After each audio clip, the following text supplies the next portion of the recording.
Hilary's Quick Talk with Hilary Valdez. Hi everyone, how are you? Today we're talking about anger. Anger hides a lot of emotions, and prevents the expression of other feelings. A lot of people are in that anger zone all day long. They don't get out of that gear. But today we want to look at managing difficulties and just temper your irrational responses and just improve your psychological hardening skills. But anger blocks us from loving ourselves and other people. I mean, if you're angry at the end of the day, how do you treat your dog or your parrot or your parakeet or whatever? You just put the parakeet in the microwave? Well, I mean, what's up, man? So anger itself is not a mental disorder, first of all. There's no set diagnosis for anger problems, but you can control anger. You got to get into rehab. And if you don't want to get into rehab, just keep a journal, talk to your friends, just exercise. So, but on this one thing about anger, intermittent explosive disorder, or IED. Now that is a behavioral disorder associated with explosive outbursts of anger and violence that really doesn't match the situation. Shouting, screaming, excessive reprimanding. And a lot of IED describes the violence we're witnessing today, But first of all, anger is normal. It's common. I mean, it's like any other emotion. It's just what we do with that emotion. Rage is different. Now, rage is people not able to control their anger. You heard of that expression, Roy rage? Yeah, okay. So, but difficult up here. But underneath anger is frustration. Underneath frustration is pain. Underneath pain is shame. Underneath shame is guilt. So the different layers to anger, you just don't know what it is. It's not all that easy to diagnose, but ask yourself, do you want warm fuzzies or cold pricklies?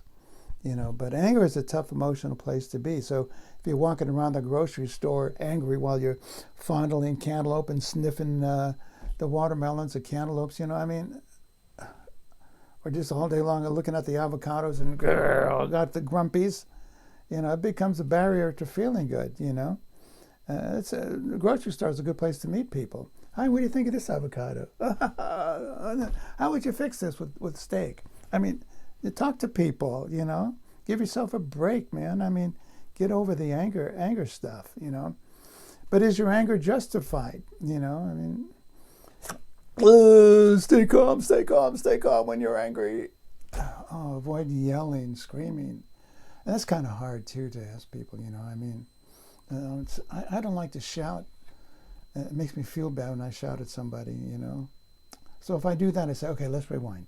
Let's start over again. Let's try this one more time. Let's try it. So, but anger can hijack yourself, into thinking clearly. It leads to poor judgment.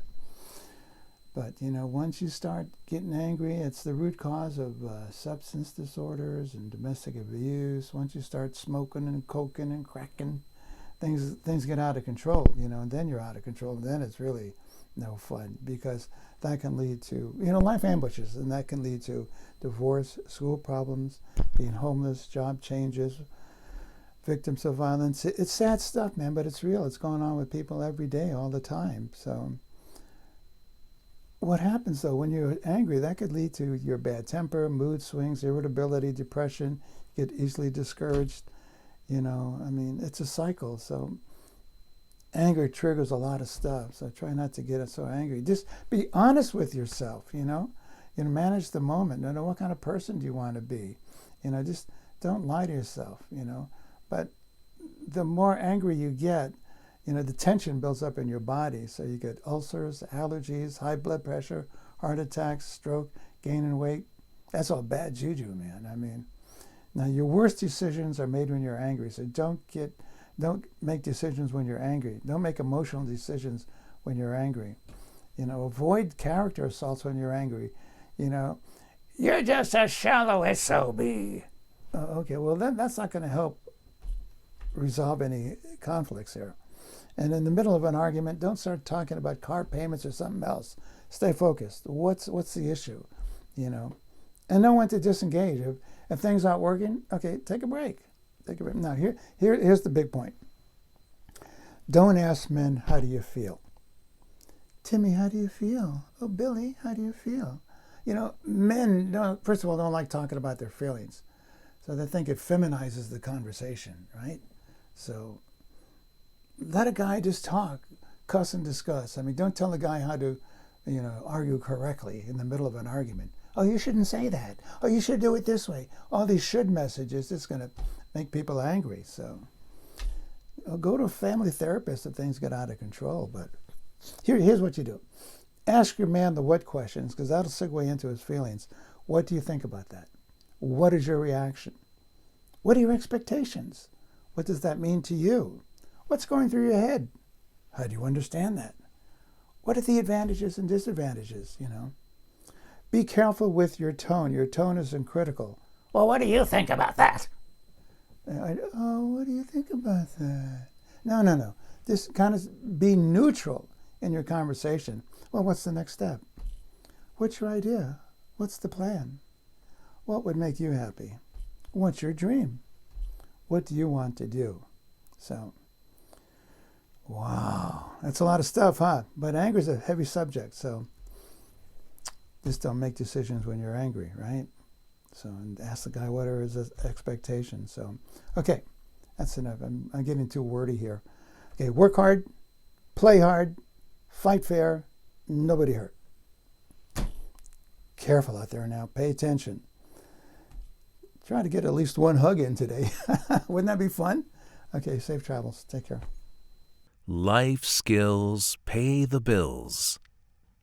Hilary's Quick Talk. If you like what you saw and heard, click on subscribe and on like.